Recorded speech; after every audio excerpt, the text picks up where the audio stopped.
Bonjour et bienvenue sur Rollis TV, je suis Oogie Boogie et je vais vous présenter Trouilleville de chez Macaca Édition.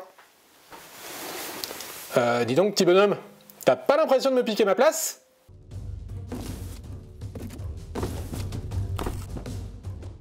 Comme vous le disiez mon cher Oogie Boogie, nous allons parler donc de Trouilleville, le tome 1 Silencieuse, sorti chez Macaca Édition. Il s'agit d'un jeu de rôle de Johan Trojanowski, j'espère que je n'écorche pas trop son nom, et un jeu de rôle dans un univers, on va le dire, de petits monstres. On retrouve à l'illustration et au texte Johan Trojanowski. Il avait d'ailleurs déjà livré des bandes dessinées chez Macaca Édition. Ici, il livre son premier jeu de rôle, un jeu de rôle destiné aux 7 ans et plus, et voire même légèrement moins, avec un petit peu d'assistance.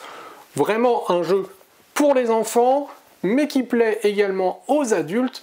En tout cas, je le dévoile d'ores et déjà, il m'a conquis, donc voilà une chose de dite. On va voir un petit peu plus amplement mon avis, on verra le feuilletage, et je reviendrai sur quelques conseils pour la suite. Il faut bien l'avouer, le trait de Johan Trojanowski est vraiment exceptionnel pour de la mise en page de jeux pour enfants. On a vraiment des monstres qui donnent envie d'être joués, des monstres à la fois mignons, mais on imagine bien ce petit village de Trouilleville perdu en plaine silencieuse. Alors la plaine silencieuse, on va y revenir, mais c'est la grande forêt qu'on voit là. C'est la grande forêt dans laquelle se trouve le petit village de Trouilleville, juste ici. Et Trouilleville, c'est un village de monstres, un ancien cimetière oublié, perdu au milieu d'une forêt. Et on va incarner toutes sortes de petits monstres qui vont vivre des aventures exceptionnelles. Dans ce tome 1, on a plusieurs types de monstres. On peut incarner un vampire, un golem, un profond. Bref, vous avez de quoi faire dans ce premier tome, sans oublier nos chers savants fous par exemple. Et disons-le tout de suite, il y aura de nouvelles grandes classes de monstres dans les tomes à suivre, mais tout ça, je en parle en fin de vidéo. Comme je vous le disais en début de vidéo, ce jeu m'a conquis déjà de par son format, une petite centaine de pages, mais qui se lisent très facilement, puisqu'en plus ce n'est pas des pages pleines de texte, il y a de nombreuses illustrations, donc il est très lisible pour un adulte. Très sincèrement, je l'ai lu, je l'ai bouquiné en une petite heure à peu près, scénario compris, et livre dont vous êtes le héros au début, comme on va le voir dans la vidéo de feuilletage, compris également, donc vraiment de part en part, une heure de lecture en gros. Il est accessible en termes de lecture également pour les plus jeunes qui voudraient tout simplement découvrir le jeu de rôle à travers Trouilleville. Il est très facilement lisible dès 8, 9, 10 ans sans aucun problème. Et donc on pourra totalement amener aussi à travers le jeu de rôle, on pourra amener à la lecture, et ça c'est une petite chose toujours intéressante. Les illustrations, comme je vous le disais, elles font mouche, elles sont totalement dans le thème, elles donnent envie. Alors, on a envie d'incarner ces créatures. Ce qui est très bien vu, eh bien, c'est aussi que puisque on choisit une grande classe, par exemple, je vais prendre la grande classe des golems, mais on peut incarner un golem de marécage, un golem de terre, un golem de mécanique, etc. Eh bien, en fait, il y a une petite illustration pour chaque, et donc là, l'enfant peut totalement, enfin l'enfant ou l'adulte d'ailleurs, peut totalement appréhender son personnage. Côté mécanique, nous sommes dans une mécanique extrêmement simple, à base de D6, 4, 5, 6 c'est une réussite, 1, 2, 3 est un échec. Voilà, rien de plus compliqué, 3 grands traits à se souvenir, le corps, l'esprit et la frayeur. Tout ça, on va le revoir dans le feuilletage, mais ça fait partie des jeux qui sont faciles à prendre en main et donc qui sont totalement adaptés effectivement à de l'initiation auprès des plus jeunes, avec une vraie recherche aussi bien pour le corps, pour l'esprit, pour la frayeur. Pour les plus petits, on peut utiliser lancer des vers bleus ou rouges en fonction de la caractéristique. On va avoir les atouts également qui sont suffisamment bien nommés pour ne pas avoir à rechercher exactement de quoi on parle. Je vais vous en prendre un pour exemple, mais tout simplement, voilà, dans le savant fou, on est invisible, même si on ne comprend pas bien la règle derrière, invisible, l'enfant va comprendre. Donc il est extrêmement bien travaillé. De plus, ce qui m'a beaucoup plu dans ce Trouilleville, c'est le côté tome 1, on va le dire tout de suite, et parce que quand on parcourt l'univers, alors il y a des lieux emblématiques qu'on va suivre au long des lieux qu'on peut rencontrer déjà dans ce tome 1, mais on va aussi avoir eh bien, de vastes lieux qui ne sont pas encore forcément expliqués, que ça soit les marais de Clairbrun, le massif des Écarlates, nous avons voilà, le camp des bûcherons, le village humain, tout cela, eh bien, c'est pas encore totalement détaillé dans ce tome 1. C'est suffisamment bien décrit pour qu'on ait de quoi faire autour de Trouilleville et autour de certains lieux comme le pont aux trolls pour les escargots de pierre ou les choses comme ça. Là, on a des petites pistes un petit peu à droite, à gauche de la carte, mais pour autant, on n'a pas toute la carte et on a suffisamment pour s'amuser dans un premier temps, voir comment nos chères petites têtes blondes parcourent cet univers, et puis après, eh bien, ils vont prendre le jeu en main. Et on le sait d'ores et déjà, le jeu est annoncé comme une suite, comme une gamme. Je vais vous le dire tout de suite, le livre 2 se concentrera justement sur ces fameux marais de Clairbrun. Il va vous proposer d'autres classes de monstres, mais aussi il va vous proposer d'autres environnements. Et ça, c'est plutôt bien vu, parce qu'on commence, j'ai envie de dire petit, mais suffisamment large pour s'amuser vraiment dans les aventures, et puis petit à petit l'univers va prendre forme, va s'agrandir.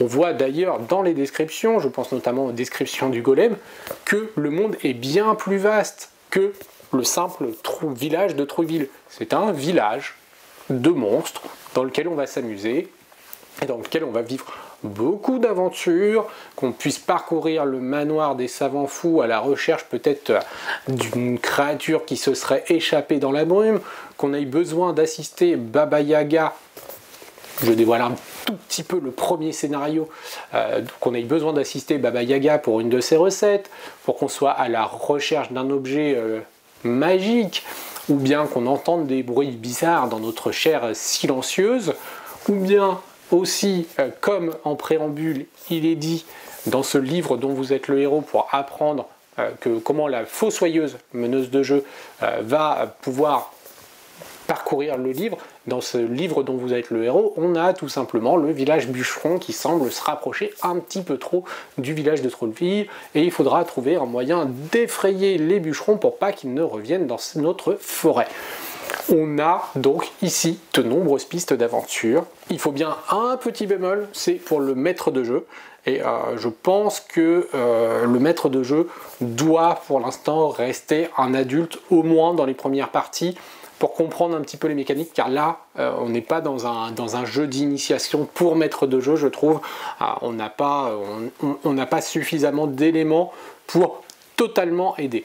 Par contre, là où on va vraiment pouvoir contrecarrer cela, c'est tout simplement peut-être faire vivre la première aventure avec des enfants, et puis s'il y en a un qui a envie de devenir le maître de jeu ou qui a une idée d'histoire, etc., bien l'accompagner en tant que maître de jeu, avoir une sorte de co-maître de jeu où l'adulte va aiguiller l'enfant dans ses premières parties, et on pourra avoir totalement un enfant qui maîtrisera Trouilleville par la suite, parce que en termes de mécanique, en termes d'histoire possible, c'est tout à fait possible. Alors, quand je parle d'enfants, c'est recommandé à partir de 7 ans. Effectivement, le maître de jeu sera peut-être plus aux alentours d'une dizaine d'années pour bien avoir toutes les connaissances du jeu, pour bien avoir les réflexes du maître de jeu, ou de la fossoyeuse, excusez-moi, comme elle est appelée dans Trouilleville.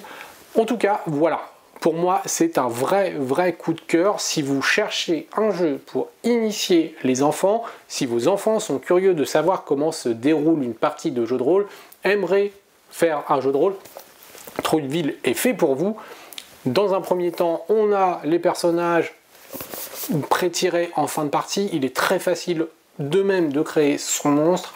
Personnellement, j'ai hâte de voir un petit peu plus la suite de la gamme, voir comment on propose de nouvelles classes de monstres, comment on va pouvoir un petit peu plus explorer ce monde, car c'est une vraie invitation au voyage de Johan Trojanowski dans ce Trouilleville, tome 1, La Silencieuse. Je vais vous laisser le découvrir un petit peu plus amplement en feuilletage et on se retrouve juste après pour quelques conseils. Alors voici Trouilleville, le livre de Johan Trojanowski, le livre 1, La Silencieuse, le jeu de rôle pour les enfants. C'est chez Macaca Édition. Alors, on va le voir ensemble un petit peu ce qu'il contient. Tout d'abord, on l'ouvre sur une magnifique carte qui montre carte numéro 1, La Silencieuse. La Silencieuse, c'est cette immense forêt. Et on va tout particulièrement s'attacher ici à Trouilleville, le village des monstres que vos enfants vont incarner. Alors, voici très rapidement le sommaire, une présentation de Trouilleville, une petite présentation en forme de bande dessinée pour savoir exactement de quoi vous avez besoin. C'est toujours Johan Trojanowski qui illustre et qui réalise les textes. Et on commence par découvrir l'ambiance du jeu à travers un petit livre dont vous êtes le héros. Vous êtes l'un des habitants de Trouilleville et en fait un village bûcheron menace le village. Vous allez devoir à travers les différents chapitres découvrir et essayer de remédier à cela.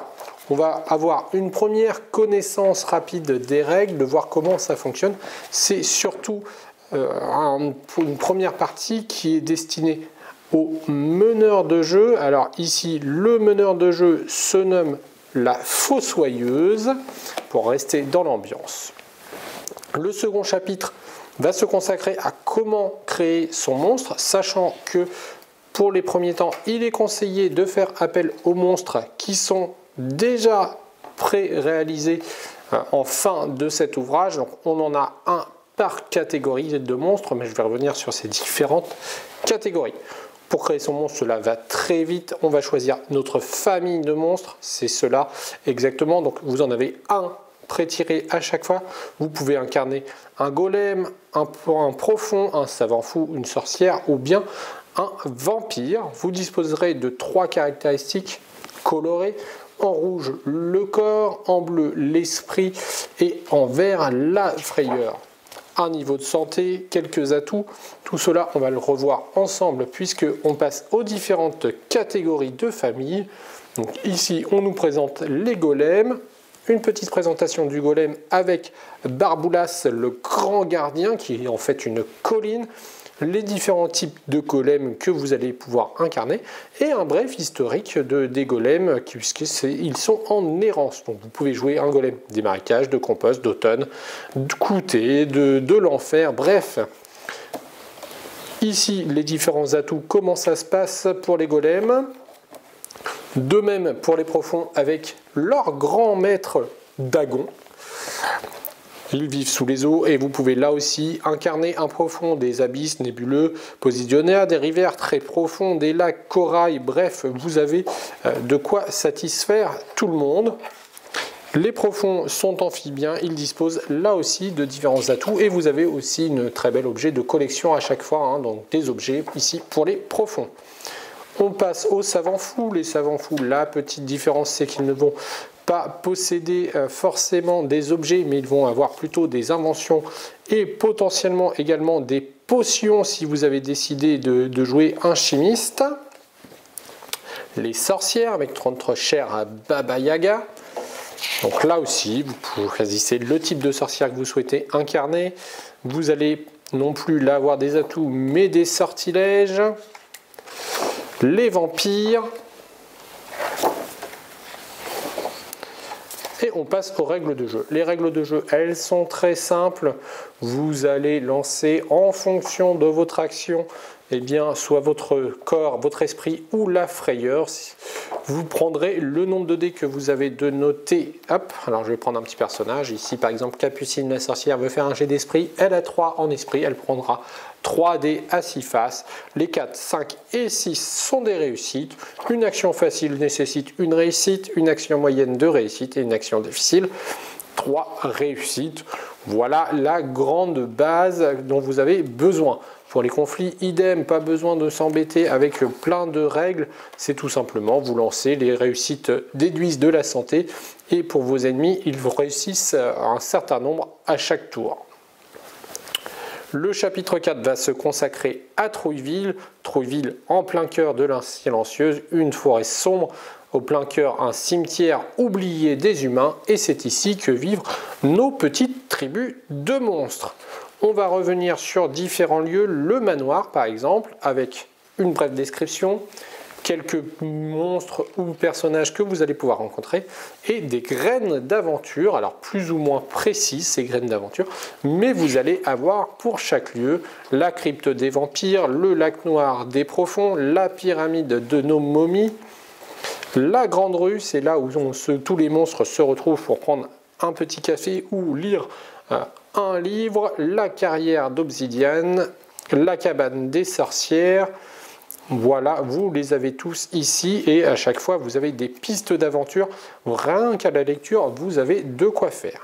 Fracas chez Baba Yaga, eh bien c'est une aventure découpée en plusieurs parties. Vous allez devoir aider Baba Yaga dans la résolution d'une recette après un petit cataclysme de sa part. Alors, on note un petit peu la maison qui fait très penser à Ghibli, le château ambulant. Voilà, donc je passe, mais à chaque fois vous avez trois quêtes divisées en 2 chapitres. Un qui se passe sur le parcours, 2 pour obtenir l'objet de votre recherche. Donc voici un petit peu la conclusion. Donc on retrouve les personnages pré-tirés, notamment Silence, notre golem de terre, avec une petite histoire, la famille, l'habitat, les rêves, etc. Bergamote, Alice, Capucine, Rose, et vous avez de quoi vous tenir au courant sur le site de Macaca Édition. Et enfin, la feuille de personnage si vous souhaitez créer votre propre monstre. Voilà la présentation et je vous dis à tout de suite. Alors côté conseil, eh bien nous sommes dans un jeu pour enfants. Alors si je vous dis monstre et jeu pour enfants, vous avez peut-être en tête d'ailleurs le fameux monstre de Johann Sfar. Forcément là vous allez avoir une très bonne source d'inspiration pour les enfants un petit peu plus âgés. De même que Zombilenium, la bande dessinée ou le film, pourrait aussi être une inspiration. Pourquoi pas essayer de mettre en place un petit parc d'attractions qui essaye de se construire autour de Trouilleville. Cela pourrait être totalement possible.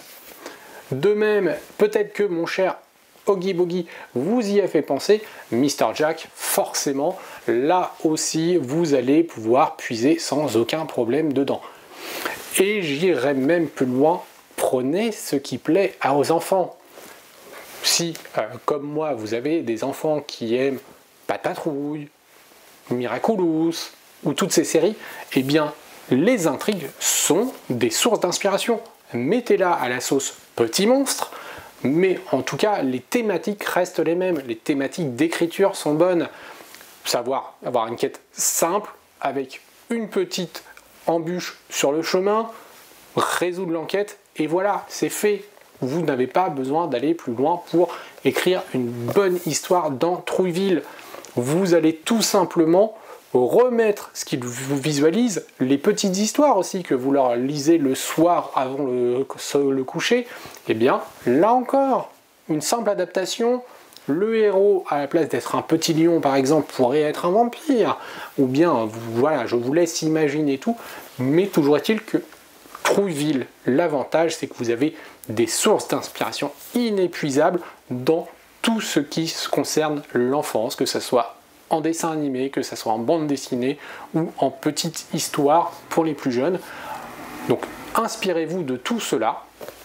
Côté système de jeu, là encore, vous pouvez le rendre encore une fois plus accessible. On parlait de 1, 2, 3, échec, 4, 5, 6, réussite. Pourquoi pas prendre un simple dé tout blanc, coller des gommettes vertes, coller des gommettes rouges, et il devient un jeu bien plus facile encore pour les 5-6 ans. En tout cas, voici quelques conseils que je souhaitais vous donner. J'espère que cette vidéo vous a plu. C'est toi qui m'as éjecté de l'émission ?